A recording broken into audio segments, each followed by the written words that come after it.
Hello and welcome to part 3 of Actor Prepares or How to Become an Actor. So, if you have not seen the previous two videos, I will give you the link above so you can have a look and find out how it all started in my home city in Calcutta. And thereafter, my journey started in Mumbai.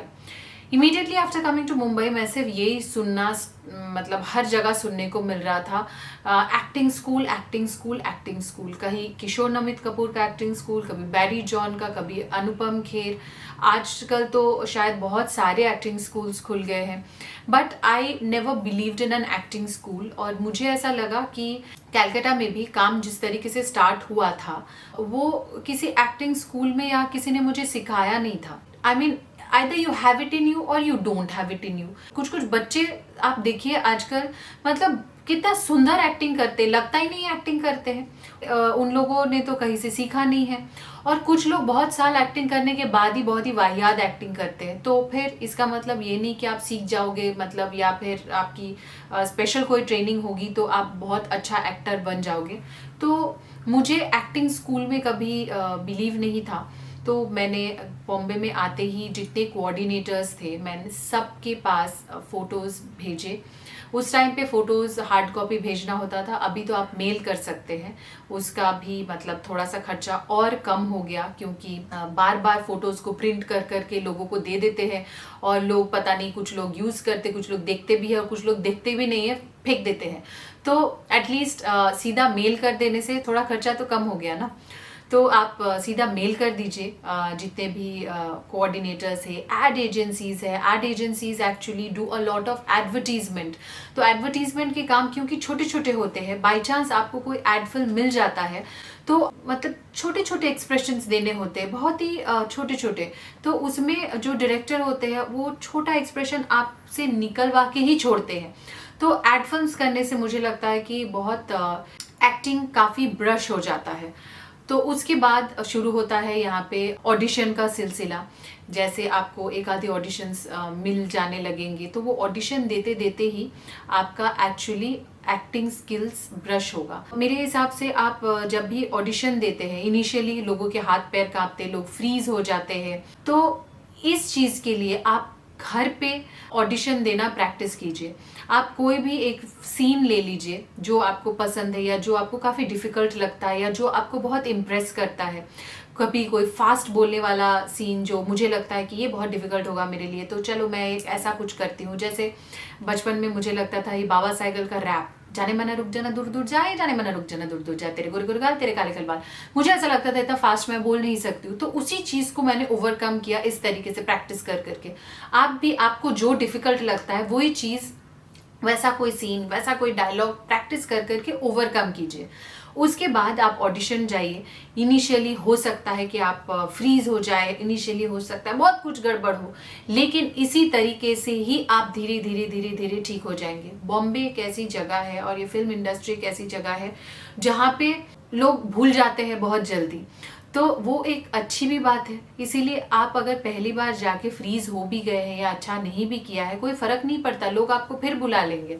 आप फिर से कुछ photo shoot कराइए, फिर से दीजिए, लोग आपको फिर बुला लेंगे क्योंकि लोगों को याद ही नहीं रहता है बहुत देर तक. तो अगर कुछ कोऑर्डिनेटर्स जिनके साथ मेरे पर्सनली बहुत अच्छे एक्सपीरियंस हुए, जिन्होंने मुझे अच्छे कामों के लिए ऑडिशन देने के लिए भेजा, जिन्होंने हमेशा मुझे याद रखा, जिनके साथ आज भी मेरा रैपो बहुत अच्छा है, मैं उन लोगों में से कुछ लोगों के नंबर्स मैं नीचे दे दूंगी. अगर आपको हेल्प हो तो मुझे बहुत खुशी होगी. और उसके साथ साथ मेरे हिसाब से अपने आप को हमेशा ग्रूम करते रहिए, अपने आप का एक्टिंग कैपेबिलिटी को हमेशा उसको प्रैक्टिस करते रहिए. तो आजकल तो इनफैक्ट बहुत लोग बोलते हैं कि ऑडिशन आप खुद भेज दो. तो आप घर पे बैठ के भी ऑडिशन टेप भेज सकते हैं. देखिए मैं अभी दिखा देती हूँ एक दो ऑडिशन टेप जो मैंने घर पे शूट करके भेजा था. मुझे पता है तुम मुझसे गुस्सा हो, तुम्हें ऐसा लग रहा है कि मैं तुम्हारे सवालों के जवाब ही नहीं दे रही हूँ, पर मैं ये सोच के हैरान हूँ कि इतने नन्हे से मन में इतने सारे सवाल समा कैसे जाते हैं. अच्छा चलो, खाना खा लिया?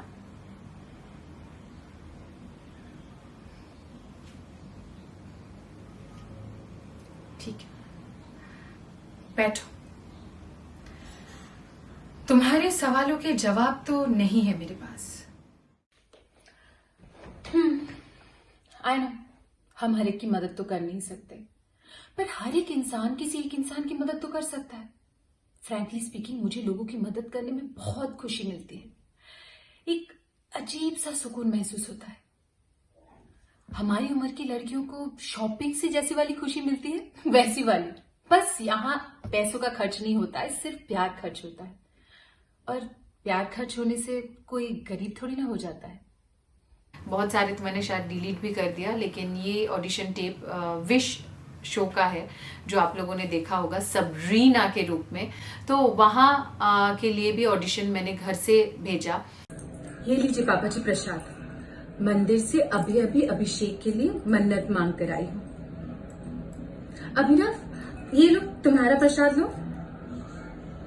मुझे कभी भी समझ में नहीं आता है कि तुम लोग मुझे इतना हेट क्यों करते हो। इस परिवार के लिए इतना कुछ करते हो, फिर भी रहने दीजिए पापा जी।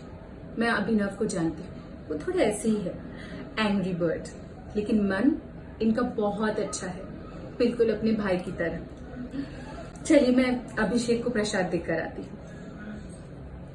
कितनी बार तुम्हें समझाया है, फिर भी तुम्हें समझ में नहीं आती। अच्छे से समझो, और अच्छे से। तुम्हें यहां से कोई नहीं बचाने वाला, कोई नहीं।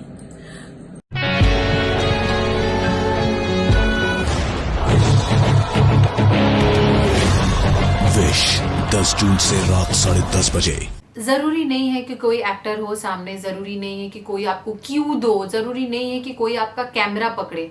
आप सीधा कैमरा अपने सामने रख दीजिए और आप खुद ही इमेजिन कीजिए कि आपके सामने जो भी जितने भी कैरेक्टर्स हैं, लेकिन ज्यादा इधर उधर मत देखिए। सारे कैरेक्टर्स आपके कैमरा में ही सोच लीजिए। सारे, अगर 10 कैरेक्टर सामने खड़े हैं, मतलब आप 10 कैरेक्टर्स के साथ बात करें, वो 10 के 10 कैरेक्टर कैमरे में ही खड़े हैं।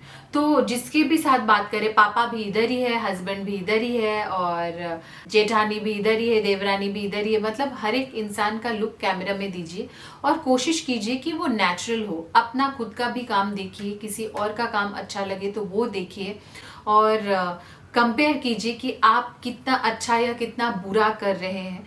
और कभी भी आंखों में ऐसा पट्टी मत बांध लीजिए कि मैं कर रही हूँ या मैं कर रहा हूँ तो बहुत अच्छा है, मतलब इससे अच्छा कुछ हो ही नहीं सकता। बी लॉजिकल, मतलब आप अगर दूसरे के कामों को अच्छा या बुरा टैग कर सकते हैं तो खुद के काम को भी अच्छा या बुरा टैग कीजिए। ऐसा मत सोचिए कि मेरा क्यों नहीं हो रहा है, ऐसा सोचिए, देखिए उसमें खामियां क्या है, देखिए उसमें प्रॉब्लम्स क्या हो रहा है और उसको रेक्टिफाई कीजिए। और ये भी समझिए कि आप कहाँ पे फिट हो रहे हैं, आपका लुक कैसा है। खुद को थर्ड पर्सन के एंगल से देखना स्टार्ट कीजिए।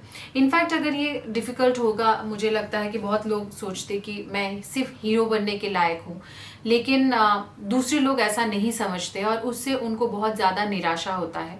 तो डेफिनेटली आप हीरो के तरफ ही जाइए या हीरोइन बनने की तरफ ही जाइए, लेकिन इन कोऑर्डिनेटर्स के साथ आप टच में रहिए, बात कीजिए, उनसे पूछिए, सलाह मांगिए कि आप कौन से कैरेक्टर में फिट होंगे।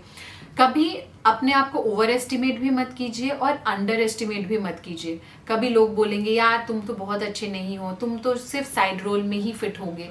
लेकिन अगर आपको लगता है नहीं मैं कर सकती हूँ या नहीं मैं कर सकता हूँ, then believe in it and work towards it. वहां पे आपका सोच और आपका बिलीव काम आएगा, और कोई भी चीज काम नहीं आएगा यहाँ पे। सो ये सारी चीजें थोड़े परमुटेशन कॉम्बिनेशन का चीज है, और यहाँ तक मैंने बता दिया। इसके आगे भी मैं बताऊंगी आपके सवाल के अनुसार, तो सवाल करते रहिए, मैं अगले वीडियो में जवाब देती रहूंगी। इनफैक्ट मैं सब कुछ पढ़ती हूँ। ब्यूटी व्लॉग्स में मैं ब्यूटी के जवाब देती हूँ, और ये एक्टर बनने के लिए मेरे पास इतने सवाल आते हैं कि मैंने सोचा कि इसका भी मैं अलग से सेक्शन स्टार्ट करती हूँ, और जिसमें मैं आप लोगों के साथ बात करती हूँ, आप लोगों के सवालों के जवाब देती हूँ, कन्फ्यूजन्स दूर करती हूँ।